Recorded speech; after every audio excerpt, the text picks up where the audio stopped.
జై గురుదత్త శ్రీ గురుదత్త. ఓం సాయిరాం. శ్రీ గురు చరిత్ర అధ్యాయం 10. శ్రీ గణేశాయ నమః. శ్రీ సరస్వత్యై నమః. శ్రీ గురుభ్యోన్నమః. సిద్ధయోగి చెప్పినదంతా శ్రద్ధగా వింటున్న నామధారకుడు, స్వామి శ్రీపాద వల్లభులు కృష్ణానదిలో అంతర్ధానమై వేరొక చోట మరొక అవతారం ఎత్తారని చెప్పారు కదా, అటువంటప్పుడు ఆయన గుప్తరూపంలో కురువపురంలో ఉన్నారని, ఇప్పటికీ అక్కడ తమను ప్రార్థించిన భక్తులను రక్షిస్తున్నారని కూడా చెప్పారే, అదెలా సాధ్యం అని అడిగాడు. నాయనా, శ్రీపాద స్వామి సాక్షాత్తు భగవంతుడే. భగవంతుని మహిమకు అంతులేదు. ఆయన ఏమైనా చేయగల సమర్థుడు. మొదట ఒక్కడుగా ఉన్న ఆయన తర్వాత త్రిమూర్తుల రూపం ధరించి వేరువేరు కార్యాలు చేయడం లేదా?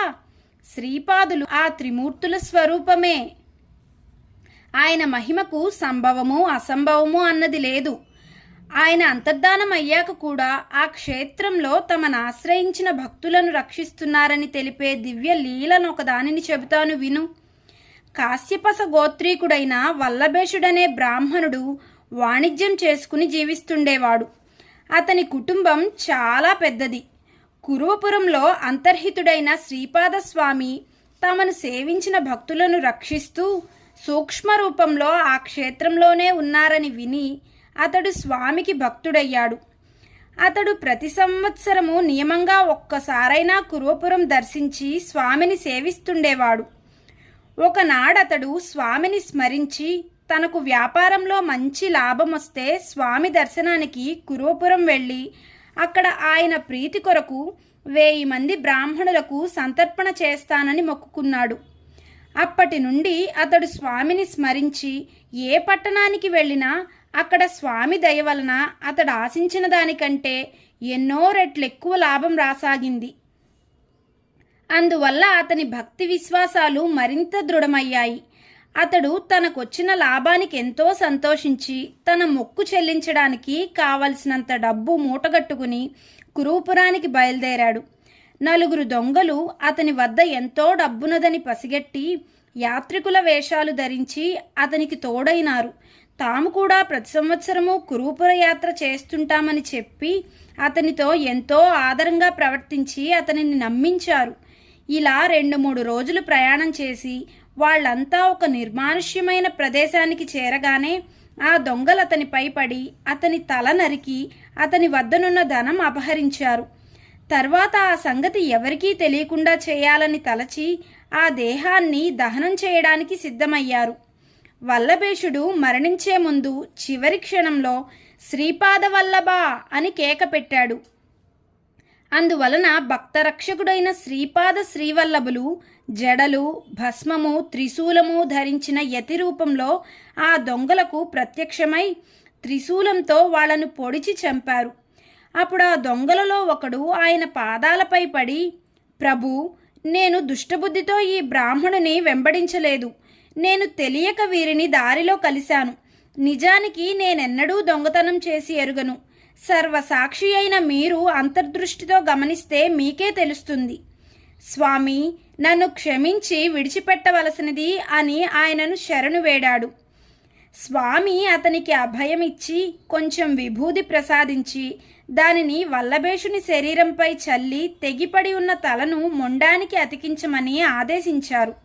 అతడలా అతికిస్తుండగా శ్రీపాదస్వామి వల్లభేషుని శిరస్సుపై తమ అమృత దృష్టిని సారించి మరుక్షణమే అంతర్ధానమయ్యారు.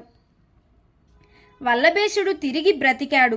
అతనికి పూర్తి స్పృహ వచ్చేసరికి సూర్యోదయమైంది. అతని పక్కన ఒక వ్యక్తి మాత్రమే ఉన్నాడు. వల్లభేషునికి అంతకుముందు జరిగినదేదీ గుర్తులేదు. అందువలన అక్కడ చచ్చిపడి ఉన్న దొంగలను చూచి ఆశ్చర్యపడి, వీళ్ళందరూ ఎలా మరణించారు? నీవొక్కడివే ఎలా బ్రతికి ఉన్నావు? ఇంత జరిగినా నీవొక్కడివే ఇంకా ఇక్కడే ఉన్నావేమిటి అని అడిగాడు. అప్పుడు అతడు, అయ్యా, ఇప్పుడొక అద్భుతమైన దైవలీల జరిగింది. మనను అనుసరించి వచ్చిన వారు దొంగలే గాని యాత్రికులు గారు. వారు నిన్ను చంపి నీ ధనం అపహరించారు. ఇంతలో ఒక తపస్వి వచ్చి ఈ దొంగలను చంపి నిన్ను బ్రతికించారు. నీకు నన్ను కాపలాగా ఉంచి ఆయన అంతర్ధానమయ్యారు. ఆ మునీశ్వరుడెవరో గాని సాక్షాత్తు పరమశివునిలా ఉన్నారు అని చెప్పాడు. ఆ మునీశ్వరుడు సాక్షాత్తు శ్రీపాదవల్లభులేనని తెలుసుకుని భగవంతుడైన ఆయన దర్శనం తనకు లభించినందుకు వల్లభేశుడెంతో పరితపించాడు. అతడు వెంటనే అమితోత్సాహంతో ఆ ధనం తీసుకుని కురువపురం చేరాడు. అతడు శ్రీపాదుని పాదుకలను సకలోపచారాలతో పూజించి ముందు తాననుకున్నట్లు 1000 మందికి గాక 4000 మంది బ్రాహ్మణులకు తృప్తిగా భోజనం పెట్టి దక్షిణ తాంబూలాలతో వారందరినీ సత్కరించి సంతోషపెట్టాడు. ఈ విధంగా శ్రీపాదస్వామి కురువపురంలో అదృశ్యంగా ఉంటూ ఇలాంటి లీలలెన్నో చేశారు. నేటికీ సజ్జనులకు అక్కడ ఆయన దర్శనమిస్తారు. అయినప్పటికీ ఆయన శ్రీ నృసింహ సరస్వతి అనే యతిగా వేరొక చోట అవతారమెత్తి లోకోద్ధరణ చేశారు.